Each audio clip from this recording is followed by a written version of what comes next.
আমাদেরকে ভয় দেখাতে চায় যে তারা গ্রেফতার করবে।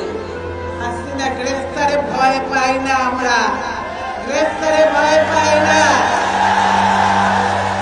ফখরুদ্দিন মঈনুদ্দিন আমাকে ভয় দেখিয়েছিল, কিন্তু আমি কি গিয়েছিলাম দেশের বাইরে?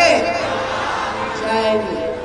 আমি বলেছি এই দেশের মাটির মানুষ হলো আমার ঠিকানা, এই দেশের বাইরে আমার কোনো জায়গা নাই।